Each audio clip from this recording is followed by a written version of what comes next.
ടാൻസാനിയയിലെ Zanzibar ദ്വീപിലെ stone ടൗണിൽ നിൽക്കുകയാണ് ഇപ്പോൾ ഞാൻ.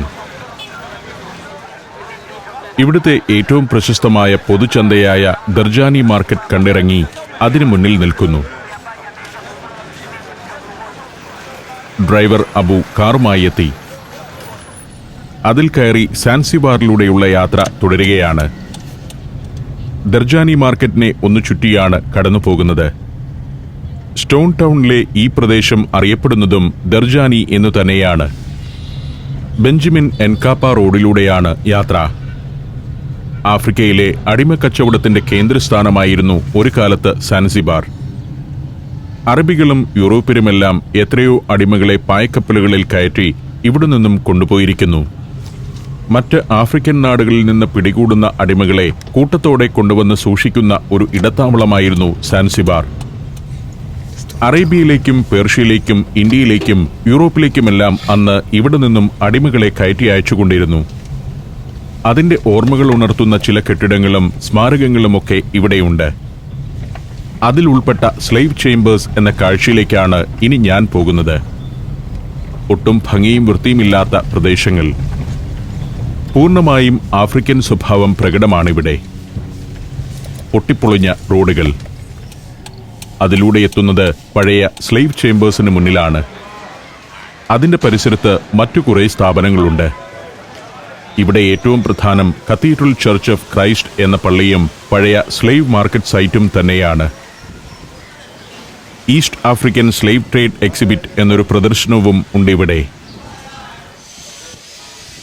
ഇതാണ് slave trade museum. 7000 Tanzanian shilling ആണ് എൻട്രി ഫീ. സാൻസിബാറിലെ അടിമക്കമ്പോളത്തിന്റെ ചരിത്രം വിവരിക്കുന്ന ചിത്രങ്ങളുടെയും വിവരണങ്ങളുടെയും പ്രദർശനമാണ് ആദ്യ ഹാളിൽ. സാൻസിബാർ ദ്വീപ് അടിമ വ്യാപാരത്തിന്റെ ഒരു ഇടത്താവളമായി മാറിയത് എന്നാണ് എന്നതു സംബന്ധിച്ച് വ്യക്തമായ വിവരങ്ങളൊന്നുമില്ല. അറബികളും പേർഷ്യക്കാരുമാണ് ആഫ്രിക്കയുടെ പല ഭാഗങ്ങളിൽ നിന്നും കറുത്ത മനുഷ്യരെ പിടികൂടി ഇവിടെ തടവിലാക്കി വിൽപ്പന തുടങ്ങിയത്. യൂറോപ്യന്മാർ ഇവിടേക്കെത്തിയ 15-ാം നൂറ്റാണ്ടിന് മുൻപ് തന്നെ സാൻസിബാർ അടിമ വ്യാപാരത്തിന്റെ ഒരു കേന്ദ്രമായിരുന്നു. മനുഷ്യനെ അതിക്രൂരമായി പീഡിപ്പിക്കുകയും കന്നുകാലികൾക്ക് തുല്യമായി കമ്പോളത്തിൽ വിലപേശി വിൽക്കുകയും ചെയ്തിരുന്നതിന്റെ നാൾവഴികളാണ് ഈ പ്രദർശനത്തിലുള്ളത്. ആഫ്രിക്കയിലെ ഉൾനാടുകളിലേക്ക് കടന്നു ചെന്ന അടിമ വ്യാപാരികൾ ഗോത്രമൂപ്പന്മാരെ സ്വാധീനിച്ചും ചിലപ്പോഴൊക്കെ ബലപ്രയോഗത്തിലൂടെ കീഴ്പ്പെടുത്തിയും നൂറുകണക്കിന് ആളുകളെ അടിമകളാക്കി പിടിച്ചുകൊണ്ടു പോകുന്നതായിരുന്നു പതിവ്. കഴുത്തിലും കാലിലും വളയങ്ങളിട്ട് ചങ്ങലയിൽ ബന്ധിച്ച് ഒറ്റയ്ക്കും കൂട്ടായും അടിമകളെ പാർപ്പിച്ചു. കുട്ടികൾ വരെ സംഘത്തിലുണ്ടായിരുന്നു. ഓരോ ഗോത്രഗ്രാമങ്ങളിൽ നിന്നും മുഴുവൻ ആളുകളെയും അടിമക്കച്ചവടക്കാർ പിടിച്ചുകൊണ്ടുവന്ന ചരിത്രവുമുണ്ട്. പ്രായം ചെന്നവരെയും രോഗബാധിതരെയും തെരഞ്ഞുപിടിച്ച് കടലിലെറിയുന്ന ക്രൂരത പോലും അന്ന് നടമാടി. 19-ാം നൂറ്റാണ്ടിന്റെ അവസാന ദശകങ്ങൾ വരെ സാൻസിബാറിൽ അടിമക്കമ്പോളങ്ങൾ സജീവമായിരുന്നു. ആഫ്രിക്കൻ ഗ്രാമങ്ങളിലെ സ്വാതന്ത്ര്യത്തിൽ നിന്നും ഇത്തരം വിലങ്ങുകളിലേക്കാണ് കുട്ടികളും മുതിർന്നവരുമെല്ലാം എത്തിച്ചേർന്നത്.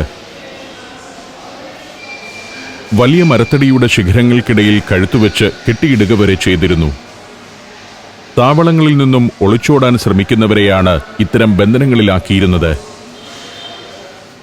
അനുസരണക്കേട് കാട്ടുന്നവരുടെ മൂക്കുതുളച്ച് ചരടുകോർത്ത് അതിൽ പിടിച്ചു വലിച്ചു പീഡിപ്പിക്കുന്നതായിരുന്നു മറ്റൊരു പതിവ്. ഇതൊക്കെ യഥാർത്ഥ ഫോട്ടോകൾ തന്നെയാണെന്നോർക്കണം. ഇത്തരത്തിൽ വേദനിപ്പിക്കുന്ന ഒട്ടേറെ കാഴ്ചകളുണ്ടിവിടെ. പിന്നീട് ബ്രിട്ടീഷുകാരുടെ കടുത്ത ഇടപെടലുകളിലൂടെ അടിമക്കച്ചവടത്തിന് അറുതി വന്നപ്പോൾ കമ്പോളത്തിൽ ശേഷിച്ചിരുന്ന അടിമകൾ സ്വതന്ത്രരായി. 1873-ലെ ആംഗ്ലോ സാൻസിബാറി ഉടമ്പടിയിലൂടെയാണ് സാൻസിബാർ ദ്വീപിലെ അടിമക്കച്ചവടത്തിന് അറുതി വന്നത്. ആനക്കൊമ്പ് വ്യാപാരത്തിന്റെയും വലിയൊരു കേന്ദ്രമായിരുന്നു സാൻസിബാർ. വേട്ടയാടുന്ന ആനകളുടെ കൊമ്പെടുക്കുന്നതിനും അത് ചുമന്നു നീക്കുന്നതിനും അടിമകളെ തന്നെയാണ് ഉപയോഗിച്ചിരുന്നത്. 19-ാം നൂറ്റാണ്ടിന്റെ രണ്ടാം പകുതിയിൽ സാൻസിബാറിലെ ഏറ്റവും വലിയ പണക്കാരനായിരുന്ന ലുദ്ധ ദാംജിയുടെ ചിത്രമാണ്. ഇന്ത്യക്കാരനായിരുന്നു ദാംജി. അടിമക്കമ്പോളങ്ങൾ പ്രവർത്തനം നിലച്ചപ്പോഴേക്കും ആനക്കൊമ്പ് വ്യാപാരത്തിന്റെ കേന്ദ്രമായി സാൻസിബാർ. ആഫ്രിക്ക പുറം നാട്ടിൽ നിന്ന് ചെല്ലുന്ന ആർക്കും കൊള്ളയടിക്കാനുള്ള പ്രദേശമായിരുന്നു അക്കാലത്ത്. മനുഷ്യരെ അടിമകളാക്കി, മൃഗസമ്പത്തിനെ വേട്ടയാടി, മണ്ണിലെ വജ്രവും രത്നവും കുഴിച്ചെടുത്തു. മണ്ണും മനുഷ്യനും പ്രകൃതിയുമെല്ലാം ചൂഷണം ചെയ്യപ്പെട്ട ഒരു കാലം. ഇപ്പോൾ മ്യൂസിയം പ്രവർത്തിക്കുന്ന ഈ കെട്ടിടം ഒരു കാലത്ത് ഒരു ഡിസ്പെൻസറിയായിരുന്നു. അതിന്റെ ഒരു ഭാഗത്തുനിന്ന് താഴേക്കിങ്ങനെ പടവുകളുണ്ട്. ഈ പടവുകളിറങ്ങിയാൽ എത്തുക പഴയ സ്ലേവ് ചേംബേഴ്സിലേക്കാണ്. ആഫ്രിക്കയുടെ മെയിൻലാൻഡിൽ നിന്നും പിടിച്ചുകൊണ്ടുവരുന്ന അടിമകളെ മാർക്കറ്റിൽ ലേലം ചെയ്ത് വിൽക്കുന്നതുവരെ പാർപ്പിച്ചിരുന്നത് ഭൂഗർഭത്തിലെ ഈ ചേംബറുകളിലാണ്. ആവശ്യത്തിന് വായുവോ പ്രകാശമോ കടക്കാത്ത അറകളിൽ നൂറുകണക്കിന് അടിമകളെ കുത്തിനിറച്ചിടുന്നതായിരുന്നു പതിവ്. അത്തരമൊരു അറയിലേക്ക് ഞാൻ നടന്നെത്തി. മനുഷ്യരെ മൃഗതുല്യരായി പരിഗണിച്ചിരുന്ന ഒരു കാലത്തിന്റെ സാക്ഷ്യമാണിത്. ഇക്കാണുന്ന തറയിൽ അടിമകൾ നിരന്നു കിടക്കുന്നതായിരുന്നു പതിവ്. മരത്തടികൾ പാകി അതിന്മേൽ കുഴമണ്ണ് വിരിച്ചതാണ് മേൽക്കൂര. ഈ പൊത്തുകൾ മാത്രമാണ് ശുദ്ധവായുവും വെളിച്ചവും അറയിലേക്ക് പ്രവേശിക്കുന്നതിനുണ്ടായിരുന്ന മാർഗങ്ങൾ. തറയുടെ മധ്യത്തിലൂടെ ഇങ്ങനെയൊരു ചാലുണ്ട്. അതിലേക്കാണ് അടിമകൾ മലമൂത്ര വിസർജനം ചെയ്തിരുന്നത്. വേലിയേറ്റ സമയത്ത് വെള്ളം കയറി മലമൂത്രാദികൾ ഒഴുക്കിക്കൊണ്ടു പോകുന്നതായിരുന്നു പതിവ്. വിസർജ്യച്ചാലിൽ നിന്നുയരുന്ന ദുർഗന്ധവും അറയിലെ ചൂടും ശുദ്ധവായുവിന്റെ ദൗർലഭ്യവുമെല്ലാം ഇതിലുണ്ടായിരുന്ന അടിമകളുടെ ജീവിതം നരകതുല്യമാക്കിയിരുന്നു. 2 സ്ലേവ് ചേംബറുകളാണ് പ്രധാനമായും ഇവിടെയുള്ളത്. ഇതാണ് രണ്ടാമത്തെ ചേംബർ. ഇതും ഉയരം നന്നേ കുറഞ്ഞ ഇടുങ്ങിയ ഒരു ഹാൾ തന്നെ. തറയിൽ കുറെ ചങ്ങലകളും വളയങ്ങളും കിടക്കുന്നു. വലിയ വളയം അടിമയുടെ കഴുത്തിലും ചെറിയ വളയങ്ങൾ കൈകാലുകളിലും ഇടാനുള്ളതായിരുന്നു. കഴുത്തിൽ നിന്നും കൈകളിലേക്കും അവിടെ നിന്നും കാലുകളിലേക്കും നീണ്ടുകിടന്ന ചങ്ങലകൾ. പല അടിമകളെ ഒറ്റ ചങ്ങലയിലായിരുന്നു പൂട്ടിയിരുന്നത്. കിടക്കുമ്പോഴും നടക്കുമ്പോഴും പ്രാഥമിക ആവശ്യങ്ങൾ നിറവേറ്റുമ്പോഴുമെല്ലാം അവർ ചങ്ങലയുടെ ബന്ധനത്തിൽ തന്നെയായിരുന്നു. 19-ാം നൂറ്റാണ്ടിലാണ് സാൻസിബാറിലെ അടിമക്കച്ചവടം ഏറ്റവും ഉയർന്ന തോതിലെത്തിയത്. ആഫ്രിക്കൻ ഗോത്രങ്ങൾ തമ്മിലുള്ള കുടിപ്പക അന്ന് അടിമകളെ സമ്പാദിക്കുന്നതിന് കച്ചവടക്കാർക്ക് ഏറെ ഗുണപ്രദമായി. ഒരു ഗോത്രം മറ്റൊരു ഗോത്രത്തിലെ ആളുകളെ പിടികൂടി ധാന്യത്തിനും തുണിക്കും പുകയിലയ്ക്കും പകരമായി അടിമക്കച്ചവടക്കാർക്ക് നൽകി. ലേലത്തിൽ വാങ്ങുന്നവർ അടിമകളെ പായ്ക്കപ്പലുകളിൽ കയറ്റി തങ്ങളുടെ ദേശങ്ങളിലേക്ക് കൊണ്ടുപോവുകയായിരുന്നു പതിവ്. പെൺകുട്ടികൾക്കും യുവതികൾക്കുമാണ് അടിമക്കമ്പോളത്തിൽ ഏറ്റവും വില ലഭിച്ചിരുന്നത്. അറബി നാടുകളിലെ ഹറമുകളിലേക്കാണ് അവരെ കൊണ്ടുപോയിരുന്നത്. അവിടെ അവർ ലൈംഗിക അടിമകളായിത്തീർന്നു. മധ്യവയസ്സ് പിന്നിട്ട അടിമകൾക്ക് താരതമ്യേന വിലക്കുറവായിരുന്നു. അവരെക്കൊണ്ട് ജോലി ചെയ്യിക്കാനുള്ള വർഷങ്ങൾ കുറവായിരിക്കുമെന്നതാണ് കാരണം. കുട്ടികൾക്കും യുവാക്കൾക്കും നല്ല വില ലഭിച്ചു. വീട്ടുജോലികൾക്കുള്ള അടിമകളുടെ ചില്ലറ വ്യാപാരവും തോട്ടം തൊഴിലിനായി മൊത്തവ്യാപാരവും സാൻസിബാറിലെ അടിമക്കമ്പോളത്തിൽ നടന്നിരുന്നു. എത്രയോ അടിമകളുടെ രക്തവും കണ്ണുനീരും വീണ അറകളാണിത്. ആഫ്രിക്കൻ വനങ്ങളുടെ വിശാലതയിൽ സർവ്വസ്വതന്ത്രരായി വേട്ടയാടി ജീവിച്ച കുറേ മനുഷ്യർ. അവർക്ക് ഇണകളും കുട്ടികളും ഉണ്ടായിരുന്നു. അവരുടേതായ സ്വപ്നങ്ങളുണ്ടായിരുന്നു. അതിൽ നിന്നെല്ലാമാണ് ഒരു ദിനം അടിമത്തത്തിന്റെ ചങ്ങലപ്പൂട്ടുകളിലേക്ക് അവർ വീണത്. ആണും പെണ്ണും കുഞ്ഞുങ്ങളുമെല്ലാം വേർതിരിക്കപ്പെട്ടു. കൂടുതൽ ടൂറിസ്റ്റുകൾ സ്ലേവ് ചേംബറിലേക്ക് എത്തിക്കൊണ്ടിരിക്കുന്നു. പഴയ അടിമകളുടെ പുതുതലമുറയിൽപ്പെട്ടവർ തന്നെയാവാം അവർക്ക് ചരിത്രം പറഞ്ഞുകൊടുക്കുന്ന ഗൈഡുകൾ. ബ്രിട്ടീഷുകാർ മുൻകൈയെടുത്ത് സാൻസിബാറിലെ അടിമത്ത സമ്പ്രദായവും അടിമവ്യാപാരവും നിർത്തലാക്കിയെങ്കിലും പിന്നെയും ദശകങ്ങളോളം ഇവിടെ അടിമക്കമ്പോളങ്ങൾ രഹസ്യമായി പ്രവർത്തിച്ചിരുന്നു. സ്ലേവ് ചേംബറിൽ നിന്നും ഞാൻ പുറത്തേക്കിറങ്ങി. ചേംബറിൽ വസിച്ചിരുന്ന അടിമകളെ ഇതുവഴിയല്ല നടത്തിയിരുന്നത്. ചേംബറുകളുടെ ഒരു ഭാഗത്തുള്ള ചെറിയൊരു പൊത്തായിരുന്നു അവർക്കുള്ള വഴി. Djibouti, Fiji, Lebanon, Ethiopia, Armenia. സഞ്ചാരം വോളിയം നമ്പർ 17. ഫുൾ HD-യിലുള്ള ഈ അപൂർവ ദൃശ്യയാത്രാ വിവരണ ശേഖരം സ്വന്തമാക്കാൻ സഞ്ചാരം എന്ന് SMS ചെയ്യൂ. ഫോൺ 9995 44422. ഇതാണ് മ്യൂസിയം കെട്ടിടത്തിന്റെ പുറത്തുനിന്നുള്ള കാഴ്ച. ഇതിന്റെ അടിയിലാണ് സ്ലേവ് ചേംബറുകൾ ഉള്ളത്. മ്യൂസിയം കെട്ടിടത്തിനപ്പുറം വലിയൊരു മന്ദിരമുണ്ട്. കത്തീഡ്രൽ ചർച്ച് ഓഫ് ക്രൈസ്റ്റ് ആണത്. സ്റ്റോൺ ടൗണിലെ ഒരു ലാൻഡ്മാർക്കാണ് ക്രൈസ്റ്റ് ചർച്ച്. സാൻസിബാറിലെ ഏറ്റവും വലിയ അടിമച്ചന്ത ഉണ്ടായിരുന്നിടത്താണ് പിന്നീട് ആ ദേവാലയം പണിതത്. ഞാൻ പള്ളിയുടെ മുറ്റത്തേക്ക് നടന്നു. ഇവിടെ അടിമകളുടെ സ്മാരകങ്ങളായി ചില ഫലകങ്ങളും ശില്പങ്ങളുമെല്ലാമുണ്ട്. അടിമകളെ എങ്ങനെയാണ് ചെങ്ങലക്കിട്ട് കൊണ്ടുപോയിരുന്നതെന്ന് ഇവിടെ കാണാം. ഒരാളുടെ കഴുത്തിൽ നിന്നും മറ്റൊരാളിലേക്ക് നീണ്ടുപോകുന്ന ചെങ്ങല. ഈ ദേവാലയം നിലവിൽ വരുന്നതിന് മുൻപ് സാൻസിബാറിലെ ഏറ്റവും വലിയ അടിമ വ്യാപാരം നടന്നിരുന്നത് ഇവിടെയാണ്.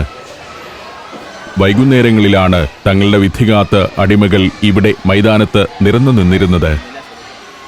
ആവശ്യക്കാർ കൂടുതലുണ്ടെങ്കിലും ആഫ്രിക്കയുടെ മെയിൻലാൻഡിൽ നിന്നും പിടികൂടിയ അടിമകളെ കൂടുതലായി എത്തിച്ചിട്ടുണ്ടെങ്കിലും എല്ലാ ദിവസവും തന്നെ വൈകുന്നേരങ്ങളിൽ ചന്ത സജീവമാകുമായിരുന്നു. വീട്ടുജോലിക്കോ ഒന്നോ രണ്ടോ അടിമകളെ മാത്രം ആവശ്യമുള്ളവർക്കോ വിൽക്കപ്പെടുന്ന അടിമകൾ ഭാഗ്യവാന്മാരായിരുന്നു. അവർക്ക് മെച്ചപ്പെട്ട ജീവിത സാഹചര്യവും ഭക്ഷണവും ലഭിക്കും. എന്നാൽ തോട്ടങ്ങളിലെ ജോലിക്കാരായോ വാണിജ്യ കപ്പലുകളിലെ തണ്ടുവലിക്കാരായോ വാങ്ങുന്ന അടിമകൾക്ക് കഷ്ടകാലമായിരുന്നു. ചന്തയിലെത്തുന്ന അടിമക്കൂട്ടങ്ങളെ അവരുടെ മുതലാളിമാർ മൈതാനത്ത് നിരത്തി നിർത്തും. കുട്ടികളും ചെറുപ്പക്കാരുമായിരിക്കും മുന്നിൽ. വിൽപ്പനക്കാരൻ തന്റെ ഉരുപ്പടികളുടെ ഗുണഗണങ്ങൾ ഉറക്കെ വിളിച്ചു പറയും. വാങ്ങാനെത്തുന്നവർ ഓരോ അടിമയുടെയും കൈകളും പല്ലും കണ്ണുമെല്ലാം പരിശോധിക്കും. ഈ പള്ളി നിൽക്കുന്നിടമെല്ലാം അന്ന് അടിമച്ചന്തയുടെ ഭാഗമായ മൈതാനമായിരുന്നു. ആഫ്രിക്കൻ ശൈലിയിൽ കുഴമണ്ണും മരവുമെല്ലാം ഉപയോഗിച്ച് നിർമ്മിച്ച പള്ളി.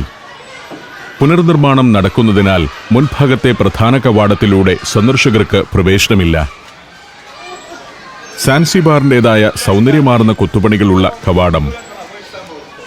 1903 നിർമ്മാണം പൂർത്തിയായ ദേവാലയമാണിത്. ശരിക്കും സാൻസിബാറിലെ അടിമക്കച്ചവടം അവസാനിപ്പിച്ചതിന്റെ സൂചകമായി ബ്രിട്ടീഷുകാർ നിർമ്മിച്ച ദേവാലയം. 1873 പള്ളിയുടെ നിർമ്മാണം തുടങ്ങിയത്. 30 വർഷമെടുത്തു പണി പൂർത്തിയാവാൻ. 19-ാം നൂറ്റാണ്ടിന്റെ അവസാന ദശകങ്ങളിൽ സാൻസിബാറിലെ ആംഗ്ലിക്കൻ ബിഷപ്പായിരുന്ന എഡ്വേർഡ് സ്റ്റീറിയാണ് ഇതിന്റെ നിർമ്മാണത്തിന് മുൻകൈയെടുത്തത്. ദേവാലയം ഡിസൈൻ ചെയ്തതും അദ്ദേഹം തന്നെയായിരുന്നു. ഗൈഡുകൾ വിദേശ ടൂറിസ്റ്റുകൾക്ക് പള്ളിയുടെ ചരിത്രം വിവരിച്ചു നൽകുന്നു. നാട്ടുകാരായ ചെറുപ്പക്കാർ തന്നെയാണ് ഗൈഡുകളിൽ അധികവും. ഒരറ്റത്ത് അൾത്താര.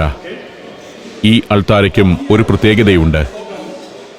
വിലയേറിയ അടിമകളെ വിൽപ്പനയ്ക്കായി പ്രദർശിപ്പിക്കുകയും അനുസരണക്കേട് കാട്ടുന്ന അടിമകൾക്കുള്ള ശിക്ഷ പരസ്യമായി നടപ്പാക്കുകയും ചെയ്തിരുന്നിടത്താണ് അൾത്താര സ്ഥിതി ചെയ്യുന്നത്. പള്ളിയുടെ സ്ഥാപകനായ ബിഷപ്പ് എഡ്വേർഡ് സ്റ്റീറിയെ സംസ്കരിച്ചിരിക്കുന്നതും ഈ അൾത്താരയ്ക്ക് ചുവട്ടിലാണ്. ദേവാലയ നിർമ്മാണം അവസാനിക്കാറായ നാളുകളിൽ ഹൃദയാഘാതത്തെ തുടർന്നാണ് സ്റ്റീറി മരിച്ചത്. ഇപ്പോൾ പ്രധാനമായും ഒരു ടൂറിസ്റ്റ് ആകർഷണമാണ് ഈ ക്രൈസ്റ്റ് ചർച്ച്. സാൻസിബാറിലെ ജനസംഖ്യയിൽ വെറും 0.5% മാത്രമേയുള്ളൂ ഇപ്പോൾ ക്രിസ്ത്യാനികൾ. അതിൽ തന്നെ ആംഗ്ലിക്കൻ സഭക്കാർ വിരലിൽ എണ്ണാവുന്നവരേയുള്ളൂ. ധാരാളം ടൂറിസ്റ്റുകൾ പള്ളിയുടെ കാഴ്ചയിലേക്ക് എത്തുന്നുണ്ട്. ബ്രിട്ടീഷുകാർ സാൻസിബാറിലുണ്ടായിരുന്ന കാലത്താണ് ഈ പള്ളി ഏറ്റവും സജീവമായിരുന്നത്. ഇപ്പോൾ ആംഗ്ലിക്കൻ ചർച്ച് ഓഫ് ടാൻസാനിയയുടെ കീഴിലാണ് ഈ ദേവാലയം. ഞാൻ പള്ളിയിൽ നിന്നും പുറത്തിറങ്ങി. ഒരു കാലത്ത് മനുഷ്യനെ വിൽപ്പനയ്ക്ക് നിരത്തി നിർത്തിയിരുന്ന ചന്തസ്ഥലമായിരുന്നു ഇതെല്ലാം. ഉറ്റവരെ വേർപെട്ടതിന്റെ വേദനയുമായി കൊടിയ ദുരിതങ്ങൾ സഹിച്ച് അടിമകൾ ലേലവസ്തുവായി നിന്നിരുന്ന സ്ഥലങ്ങൾ. ആ ചരിത്രം ഇപ്പോഴും ഇവിടെ സ്പന്ദിക്കുന്നുണ്ടെന്ന് എനിക്ക് തോന്നി. അബു കാറുമായി എത്തി. അതിൽ കയറി ഞങ്ങൾ വീണ്ടും യാത്ര തുടരുകയാണ്. സാൻസിബാർ അതിസുന്ദരമായ ഒരു ഭൂപ്രദേശമൊന്നുമല്ല. എന്നാൽ ഇവിടുത്തെ കടൽ തീരങ്ങൾ മനോഹരമാണ്. സ്റ്റോൺ ടൗൺ എന്നറിയപ്പെടുന്ന ഈ പഴയ നഗരഭാഗം പൊടിപ്പടലവും വൃത്തിയില്ലായ്മയുമുള്ള ആഫ്രിക്കയുടെ പൊതു സ്വഭാവം നിലനിർത്തുകയാണെന്ന് എനിക്ക് തോന്നി. എന്നാൽ ചില ഉദ്യാനങ്ങളും മറ്റും ഇവിടെയുണ്ട് താനും. 1498 വാസ്കോഡഗാമ ഇവിടം സന്ദർശിച്ച ശേഷം 1503 ഒരു പോർച്ചുഗീസ് ക്യാപ്റ്റൻ ഇവിടെയെത്തി. അന്ന് സാൻസിബാർ ഭരിച്ചിരുന്ന സുൽത്താനെ പാട്ടിലാക്കി പോർച്ചുഗീസുകാർ ഈ ദ്വീപ് അവരുടെ കോളനിയാക്കുകയായിരുന്നു. പിന്നീട് 4.5 നൂറ്റാണ്ട് കാലം യൂറോപ്യൻ ശക്തികളുടെ ബലപരീക്ഷണ വേദി കൂടിയായിരുന്നു സാൻസിബാർ. 2 നൂറ്റാണ്ട് കാലം ഇവിടം പോർച്ചുഗീസ് കോളനിയായിരുന്നു. അക്കാലത്താണ് ഇന്നാട് വലിയൊരു അടിമ വ്യാപാര കേന്ദ്രമായി വളർന്നത്. ധാരാളം അടിമകളെ അവർ ഇവിടെ നിന്ന് തോട്ടങ്ങളിലെ പണിക്കാരായും പായക്കപ്പലിലെ തണ്ടുവലിക്കാരായും കൊണ്ടുപോവുകയും ചെയ്തു. സാൻസിബാറിലെ ഹൈക്കോടതി മന്ദിരമാണ് ഇടതുവശത്ത് ഇക്കാണുന്നത്. അത് പിന്നിട്ട് ഇടത്തെരുവുകളിലൂടെ യാത്ര തുടരുകയാണ്. സ്റ്റോൺ ടൗണിന്റെ പഴയ ഭാഗമാണിത്. തിങ്ങി നിൽക്കുന്ന കെട്ടിടങ്ങൾക്കിടയിലൂടെയുള്ള ഇടുങ്ങിയ ആലികൾ. ഒരു കാലത്ത് സാൻസിബാറിന്റെ വാണിജ്യം നിയന്ത്രിക്കപ്പെട്ടിരുന്നത് ഈ തെരുവുകളിൽ നിന്നാണ്. ഇപ്പോൾ ഒരു ഹിസ്റ്റോറിക് സെന്ററായി നിലനിർത്തിയിരിക്കുകയാണിവിടം. കെനിയാത്ത സ്ട്രീറ്റ് എന്ന പാതയിലൂടെയാണ് ഇപ്പോൾ ഞങ്ങളുടെ യാത്ര. അതിൽ നിന്നും ഷാൻഗാനി സ്ട്രീറ്റിലേക്ക് തിരിഞ്ഞു. കടൽ തീരത്തുകൂടി നീണ്ടുകിടക്കുന്ന സ്ട്രീറ്റാണ് ഷാൻഗാനി. ധാരാളം ടൂറിസ്റ്റുകളെത്തുന്ന ഭാഗമാണിത്. വലതുവശത്ത് ഇക്കാണുന്നതെല്ലാം ഹോട്ടലുകളും ടൂറിസവുമായി ബന്ധപ്പെട്ട സ്ഥാപനങ്ങളുമാണ്. ഇടതുവശത്ത് കാണുന്നതാണ് ഇവിടുത്തെ പ്രശസ്തമായ സാൻസിബാർ സെറീന ഹോട്ടൽ. 5 സ്റ്റാർ ഹോട്ടലാണിത്. അതിനോട് ചേർന്ന് തന്നെ പാർക്ക് ഹയത്ത് എന്ന ഹോട്ടൽ. ഹെറിറ്റേജ് ഹോട്ടലുകളാണ് ഇതെല്ലാം. പൗരാണിക ഭാവത്തോടെ സംരക്ഷിക്കപ്പെടുന്നു എന്നതാണ് ഇവിടെ കാണുന്ന ഹോട്ടലുകളുടെ പ്രത്യേകത. ഇത് ടെമ്പോ ഹോട്ടൽ. ഇവിടുത്തെ മിക്ക ഹോട്ടലുകൾക്കും പ്രൈവറ്റ് ബീച്ചുകളുമുണ്ട്. ഹോട്ടലുകൾക്കരികിലൂടെ ഒരു കറക്കം പൂർത്തിയാക്കി വീണ്ടും ഇപ്പോൾ കെനിയാത്ത റോഡിലേക്ക് എത്തിയിരിക്കുന്നു. ഇവിടെ കാണുന്നവയിൽ മിക്കതും 100-200 വർഷം പഴക്കമുള്ള കെട്ടിടങ്ങളാണ്. പഴയ ബ്രിട്ടീഷ് കോൺസുലേറ്റ് കെട്ടിടമാണ് ഇടതുവശത്ത്. അതിനരികിലൂടെ കടൽ തീരത്തേക്ക് നീണ്ടുകിടക്കുന്ന പാത. ബീച്ച് ഒന്ന് കാണണമെന്നുണ്ട് എനിക്ക്. അബു കാർ കൊണ്ടുചെന്ന് ബീച്ചിനു സമീപം തണലുള്ള ഒരിടത്ത് നിർത്തി. ഓൾഡ് ബ്രിട്ടീഷ് കോൺസുലേറ്റ് ബിൽഡിങ്ങിനരികിൽ ഞാൻ കാറിൽ നിന്നിറങ്ങി. പുരാതനമായൊരു മന്ദിരം. സാൻസിബാറിന്റെ തന്ത്രപ്രധാനമായ സ്ഥലത്ത് 1841 ഈ മന്ദിരം നിർമ്മിക്കപ്പെട്ടത്. കോൺസുലേറ്റ് എന്നതിലുപരി പ്രമുഖരായ പര്യവേക്ഷകരുടെ ഇടത്താവളമായിരുന്നു ഇതെന്നതാണ് സവിശേഷ കാര്യം. ലോകപ്രശസ്തനായ ആഫ്രിക്കൻ പര്യവേക്ഷകനും വിക്ടോറിയൻ കാലഘട്ടത്തിലെ ബ്രിട്ടീഷ് നാഷണൽ ഹീറോയുമായ ഡോക്ടർ ഡേവിഡ് ലിവിങ്സ്റ്റൺ വസിച്ച മന്ദിരം എന്ന നിലയിലും ഈ കോൺസുലേറ്റ് ബിൽഡിംഗ് പ്രശസ്തമാണ്. ഒരു ബാറാണ് കെട്ടിടത്തിന്റെ താഴത്തെ നിലയിൽ പ്രവർത്തിക്കുന്നത്. ഒരു വൃത്തിയുമില്ലാതെ കിടക്കുകയാണിവിടം. പഴമയുള്ള ഒരു കെട്ടിടം. 100 വർഷം മുൻപ് മുതൽ പ്രവർത്തിച്ചു വരുന്ന ബാറാണ്. വൈകുന്നേരമാവണം ഇത് സജീവമാകാൻ. കോൺസുലേറ്റ് മന്ദിരത്തിന്റെ മുറ്റം ബീച്ചാണ്. നല്ല തണലും തണുത്ത കാറ്റുമുള്ള മണൽമുറ്റം. അവിടെ കുറെ മേശകസേറുകൾ നിരന്നുകിടക്കുന്നു. ഞാൻ ആ മുറ്റത്തേക്കിറങ്ങി. സെറീന ഹോട്ടലിലെയും ഹയത്ത് പാർക്ക് ഹോട്ടലിലെയും എല്ലാം അതിഥികൾ സൺബാത്തിനിറങ്ങുന്ന ഇടമാണ്. ശാന്തമായ ഒരു കടൽ തീരം. ഓരോ ഹോട്ടലുകാരും വേലികെട്ടി തങ്ങളുടെ സ്ഥലം വേർതിരിച്ചിരിക്കുന്നു. എത്രയെത്ര മനുഷ്യജീവിതങ്ങൾ ഇവിടെ നിന്നും കടൽ കടന്നിരിക്കുന്നു. കഴുത്തിലും കൈകാലുകളിലും ചെങ്ങല ബന്ധിച്ച് പരസ്പരം കൂട്ടിക്കെട്ടിയ എത്രയെത്ര അടിമകൾ ഈ തീരത്ത് വന്നിറങ്ങുകയും ഇവിടെ നിന്ന് വിദൂര ദിക്കുകളിലേക്ക് കയറിപ്പോവുകയും ചെയ്തിരിക്കുന്നു. അടിമകളെ നിറച്ച വലിയ പായ്ക്കപ്പലുകൾ ദിവസേനയെന്നോണം ഇവിടെ അടുക്കുകയും യാത്ര പുറപ്പെടുകയും ചെയ്തിരുന്ന ഒരു കാലം. പേർഷ്യയിൽ നിന്നും അറബി നാടുകളിൽ നിന്നും ഇന്ത്യയിൽ നിന്നുമെല്ലാം വണിക്കുകളുടെ കപ്പൽ വ്യൂഹങ്ങൾ അക്കാലത്ത് ഇവിടെ അണഞ്ഞിരുന്നു. ഇന്ത്യയിൽ നിന്നും ഇവിടെ എത്തിയിരുന്ന ഏലവും കുരുമുളകും മറ്റു സുഗന്ധവ്യഞ്ജനങ്ങളും പിന്നീട് അറേബ്യയിലേക്കും യൂറോപ്പിലേക്കും കയറ്റിപ്പോവുകയായിരുന്നു പതിവ്. അടിമകളെയും ചരക്കും കൊണ്ടുപോകാനുള്ള വള്ളങ്ങളും ചങ്ങാടങ്ങളും ഉരുക്കളും കപ്പലുകളും ഈ തീരത്ത് നിരന്നുകിടന്ന കാലമായിരുന്നു അത്. ഇന്ത്യൻ മഹാസമുദ്രത്തിന്റെ ഈ ഭാഗം എത്രയെത്ര ചരിത്ര സംഭവങ്ങൾക്കാണ് സാക്ഷിയായിരിക്കുന്നത്. ഞാൻ രാവിലെ ഇവിടേക്ക് വന്ന ഫെറി കമ്പനിയുടെ ഒരു കറ്റമരനാണ് ഈ കിടക്കുന്നത്. ഒരു കാലത്ത് അടിമകളുടെ വ്യഥകളുടെയും ദുരിതത്തിന്റെയും തീരമായിരുന്നു ഇതെങ്കിൽ ഇന്നിതൊരു ഉല്ലാസ തീരമാണ്. ഇക്കാണുന്നതെല്ലാം പാശ്ചാത്യരുടെ ഉല്ലാസ കേന്ദ്രങ്ങളാണ്. അതിന്റെ മുന്നിൽ നിർത്തിയിട്ടിരിക്കുന്ന കസേരകളിലും ഹാമക്കുകളിലും പഴയ ഉടമകളുടെ പിന്മുറക്കാർ എത്തുന്നുണ്ടാവാം. പഴയ അടിമകളുടെ പുതുതലമുറയാവട്ടെ അത്തരം സുഖവാസ കേന്ദ്രങ്ങളിൽ തൊഴിലെടുത്ത് ജീവിക്കുന്നു. ഒരു കാലത്ത് യജമാനന്മാരായിരുന്നവരുടെ പുതുതലമുറകളെ കാഴ്ചകളിലേക്ക് കൊണ്ടുപോകുന്നതും ആ പഴയ അടിമകളുടെ പിന്മുറക്കാരാവാം. ചരിത്രമോർത്തുകൊണ്ട് ഞാൻ ആ തീരത്തങ്ങനെ നിന്നു.